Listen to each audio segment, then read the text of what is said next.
Good morning, ladies and gentlemen. Welcome to Professor Ming's Strategic Insights.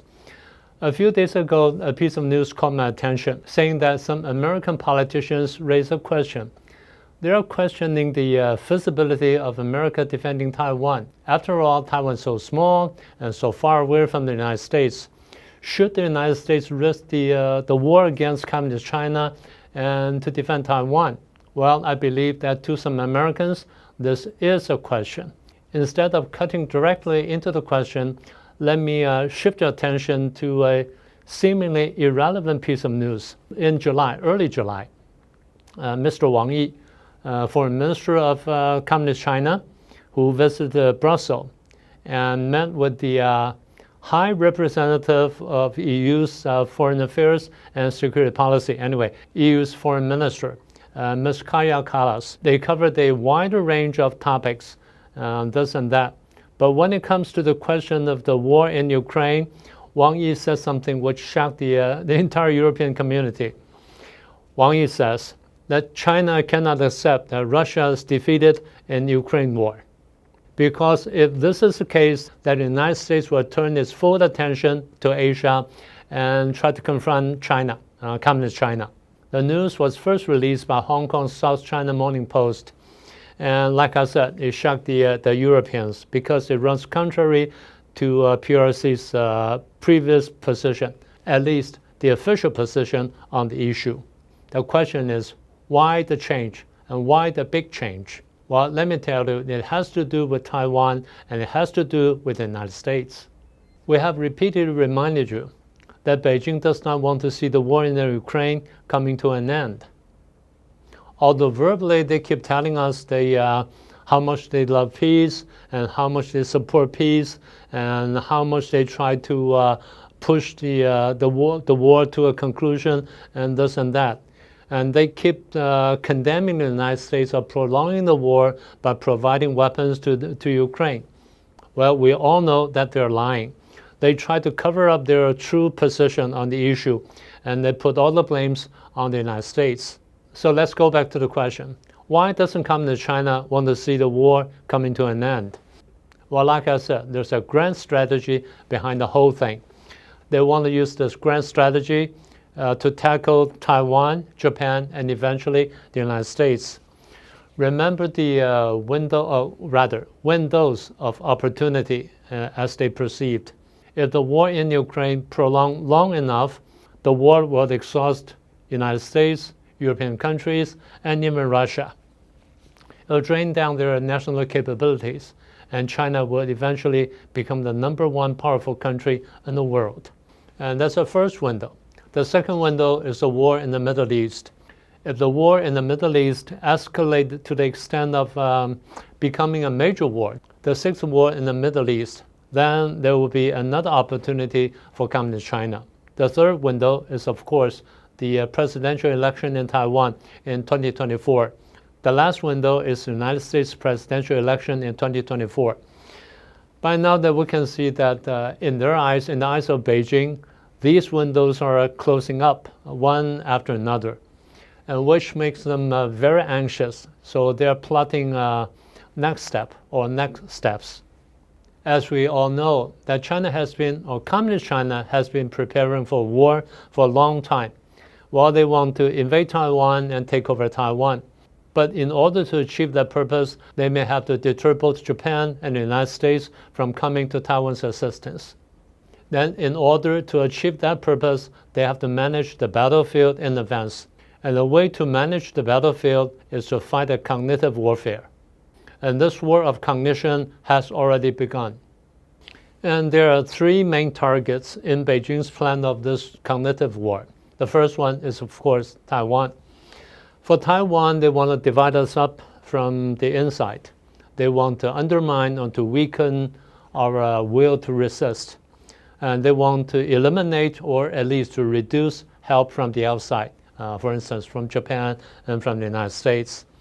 So in their propaganda against Taiwan, they keep spreading the idea or the concept of how China has become a military powerful country and how China has been rising to the #2 country in the world and challenging the hegemony of the United States all over the world, and so on and so forth. And in addition, they keep telling us how the United States is so unreliable, either in the past history or in Afghanistan or in elsewhere in the world.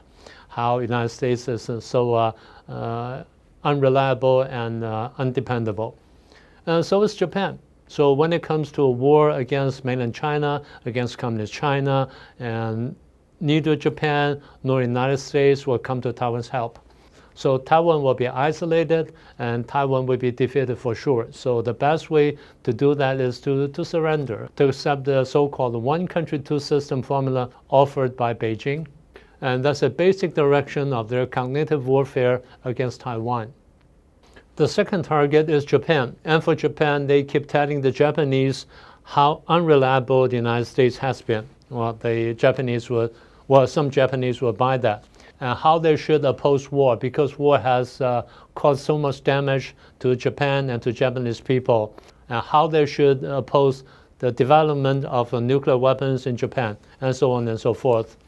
They also spread the idea or the concept of how powerful China has become, and how militarily advanced China has become, and how Japan should not act as a lackey or a stooge of the United States, and how Japan should not fight a war for Taiwan against communist China, and so on and so forth. So much for Japan. So their strategy against both Taiwan and Japan is basically intimidation. But when it comes to the United States, they take a totally different approach. They keep telling the United States or telling the Americans how strong China's economy has become, and it has the most powerful production chain in the world, and how much it can help the United States economically, and how it would benefit both countries if they cooperate together, and how it would be harmful to both countries if they divide up. And secondly, they'll put some emphasis upon their military buildup. They will tell the Americans, we are now militarily advanced, and we're closing up to you, and you may not be able to win the war. And you may not even stand a chance to win the war, especially in Asia. And they'll tell the Americans that Taiwan is small and weak and is afraid to go to war, so it's not worth it to help Taiwan out. And China, communist China, is so big, so strong, and they dare not to resort to force. So it's not a good idea for the Americans to go to war against China to defend Taiwan. And they'll tell the Americans that Taiwan will become another Vietnam, which is a thorn in the heart of some Americans. So if we put all these points together, we link them up all together, that communist China is actually waging a war of cognition, or a cognitive war against Taiwan, Japan, and the United States. At the beginning of today's episode, we mentioned that some American politicians questioned the feasibility of America defending Taiwan. Well, this may be their true question, but let me assure you that Communist China would detect it, and they would tend to view it as an internal contradiction inside American society or inside American political arena. So they will try to exploit it to the full. It can be guaranteed. In our previous episodes, we talked about the question of the relations between Taiwan and the United States. We reviewed the trade relations between the two countries, and we reviewed the significance of Taiwan's semiconductor industry to the United States, to the United States economy as a whole, to the United States high-tech companies, and especially to the United States weapon systems. So in conclusion, Taiwan and the United States are enjoying a comprehensive strategic partnership. The United States can offer security to Taiwan, and Taiwan can help the United States great again. And for Beijing, they fully understand this relationship between Taiwan and the United States, so they try to sabotage it. That's why they begin launching this war of cognition against Taiwan, Japan, and the United States. So today's episode can serve as a reminder to Taiwanese, Japanese, and Americans. And that's all I want to share with you today. I hope you liked today's program. If you haven't subscribed to our program, please do so and share it with your friends. And please remember to click the icon bell so that you can get an on-time notification. I'll see you next time then.